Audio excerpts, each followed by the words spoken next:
Jangan pernah malu untuk berubah menjadi orang lebih baik. Yang malu itu kalau kita menjadi orang lebih buruk.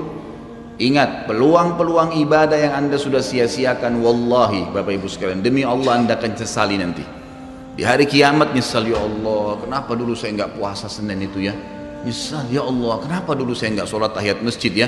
Saya malah duduk di depan masjid cuma ngobrol-ngobrol. Ya Allah, kenapa dulu saya nggak maksimal bacanya cuma surah pendek ya? Kenapa nggak surah panjang ya? Ini ibadah saja bisa kita sesalin, apalagi kalau dosa, malah lebih parah itu. Menyesalnya luar biasa, tapi nggak ada gunanya. Peluang-peluang ibadah yang anda sudah sia-siakan tidak akan pernah bisa diperbaiki. Nggak bisa. Ini tadi kalau ada orang tidak ikut sholat sama kita berjamaah maghrib misalnya, kemudian mereka ikut di pengajian lalu merasa tersentuh, coba ya saya ikut dari awal ya, memang betul penyesalan bagus, tapi sudah dicatat dan tidak akan pernah berubah di buku amal. Pada hari itu, jam itu, sholat itu telat, pahalanya beda dengan orang yang awal waktu. Apa yang membuat dia telat? Ya dia sendiri, konsekuensinya. Jangan gitu. Makanya motivasi Nabi SAW sangat banyak untuk mengerjakan sholat di awal waktunya, motivasi untuk di saf pertama, motivasi untuk tidak ketinggalan takbiratul ihram pertama imam. Semuanya itu untuk menjaga hubungan dengan Allah Azza wa Jalla.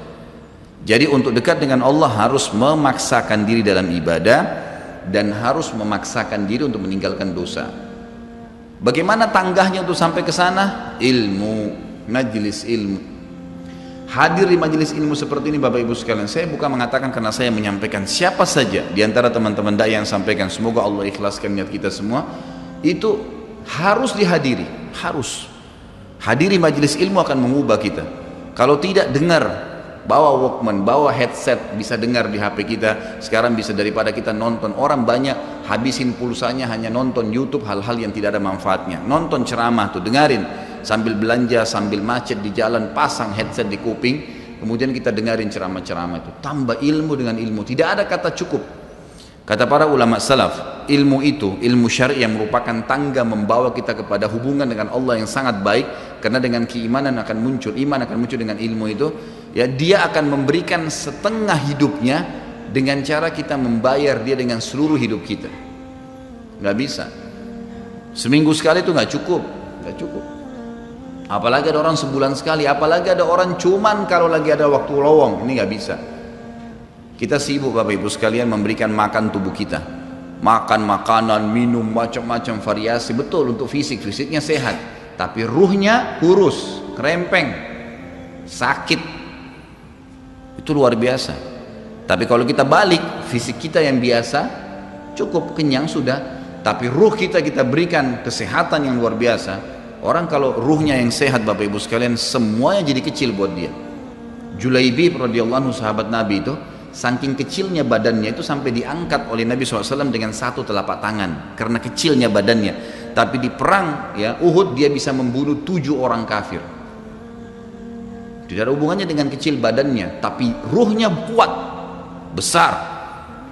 Waktu Nabi SAW balik dari perang Uhud dan terkalahkan oleh orang-orang kafir Quraisy dengan hikmah Allah Subhanahu wa taala, semua sahabat waktu itu mati syahid 70 orang di Uhud, sisa 630 orang bersama Nabi SAW, semuanya terluka, dan minimal luka sahabat waktu itu minimal 7 luka, sabetan pedang, hantaman tombak, sobekan, pokoknya luka semua sahabat. Sampai ada sahabat sudah nggak bisa jalan karena kakinya sobek, punggungnya sobek, dinaikin di kuda, tiba di rumah tinggal dibaringin.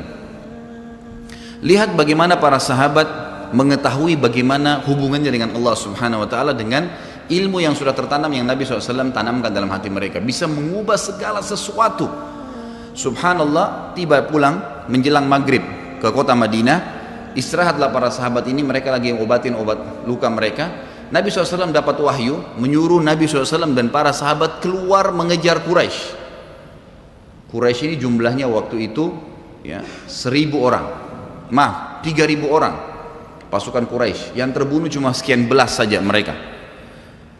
Dan mereka sudah merasa bangga dan pulang ke kota Madinah, pulang meninggalkan Madinah, karena Uhud itu dekat Madinah. Kemudian mereka bangga dengan itu. Keesokan paginya habis sholat subuh kata Nabi SAW, wahai sahabat-sahabatku, Allah Azza wa Jalla memerintahkan kita untuk mengejar Quraisy. Maka pulanglah masing-masing kalian di suku kalian, lalu motivasi siapapun yang ikut kemarin di Uhud, semua, mau sakit, mau enggak, mau luka, mau enggak, tapi ini luka semua nih, minimal punya 7 luka ya. Kita kadang-kadang mungkin kuku kita kecabut aja sudah susah ke masjid, ini sabetan pedang, sobek, rusak semua tubuh mereka. Dikatakan dalam riwayat sampai para sahabat ada yang tidak bisa ngomong karena sudah kesakitan yang luar biasa. Kata Nabi SAW, semua yang ikut di Uhud kemarin keluar lagi, 630 orang semua harus keluar. Bagaimana caranya? Pokoknya ngumpul keluar, perintah Allah. Coba bayangin, kita kadang-kadang habis olahraga saja capek, diajak keluar sama istri atau diajak keluar sama suami, kita sudah nggak mau keluar. Capek biasa olahraga, atau mungkin penat, capek duduk di kantor mau istirahat. Ini habis perang, badannya disabet-sabet, diajak berperang lagi nih. Apa yang terjadi teman-teman sekalian?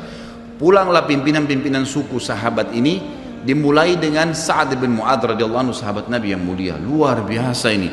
Orang ini pada saat meninggal, kata Nabi SAW, goncang arsy Allah dengan meninggalnya Sa'ad. Saat pulang ke kaumnya lalu berkata, wahai kaumku, sesungguhnya Nabi SAW menyuruh kalian untuk kembali menyerang Quraisy.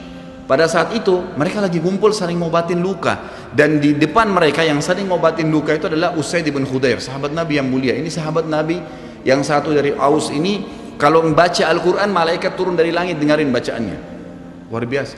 Lagi ngobatin lukanya sambil dia berkata, waktu dikatakan Nabi SAW menyuruh kalian mengejar Quraisy, kata Usaid bin Khudair lagi ngobatin lukanya, sami'na wa ata'na, kami dengar dan kami patuh, ditinggalin lukanya. Lalu seluruh suku itu saling nopang satu sama yang lain, mendatangi masjid Nabi SAW untuk ikut berperang lagi. Nggak ada satupun yang tinggal. Ada yang luar biasa, saya terus terang nangis waktu dengar kisah itu, luar biasa. 2 orang anak muda Ansar, saya setiap kenang kisah ini selalu nangis, nggak bisa tahan karena luar biasa. Anak 2 orang ini belasan tahun umurnya, dan dua-duanya nggak bisa jalan, Bapak Ibu sekalian, nggak bisa jalan, luar biasa. Sudah sobek kakinya, sobek punggungnya, bahkan dikatakan di bagian leher ada irisan, di bagian lehernya ada irisan, gitu kan. Kesakitan. Dua-dua ini diturunkan dari kuda, ditidurkan, adik kakaknya. Tapi saya tidak ingat, namanya tidak disebutkan dalam kisah, tapi ini kisah luar biasa. Dan kemarin kebetulan Imam Masjid Haram atau saya lagi umroh nyebutin kisah itu juga. Hampir satu masjid orang menangis mendengarkan kisahnya. Dia mengatakan, waktu sampai ke telinga adik kakak ini, umurnya belasan tahun ya, di bawah 20 tahun. Kalau Nabi SAW memanggil seluruh yang hadir di Uhud untuk kembali berperang. Ini mereka nggak bisa jalan nih. Si kakak bilang sama adiknya, kita nggak bisa tinggal di sini nih. Rasulullah SAW sudah memanggil kita untuk menjawab panggilan Allah. Kata adiknya, bagaimana caranya kita merangkak? Bagaimana caranya kita ke sana? Nggak ada yang bisa nopang. Ini berdua lagi sakit. Mereka cuma tinggal sama ibunya. Lalu berkata si kakak, sekali saya seret kamu, sekali kamu seret saya. Mereka saling seret satu sama yang lain, Bapak Ibu sekalian, sampai di hadapan masjid Nabi SAW. Lihat bagaimana iman mereka kepada Allah Subhanahu Wa Taala, luar biasa. Dan ini tidak bisa kecuali kalau dipaksakan. Kalau tidak dipaksakan nggak bisa. Semoga Allah SWT jadikan kita orang yang selalu memaksakan diri untuk ibadah. Karena kalau tidak, kita nggak paksakan, kita akan mati dalam keadaan konyol dan menyesal, karena tingkatan-tingkatan di surga akan hilang. Percuma gitu.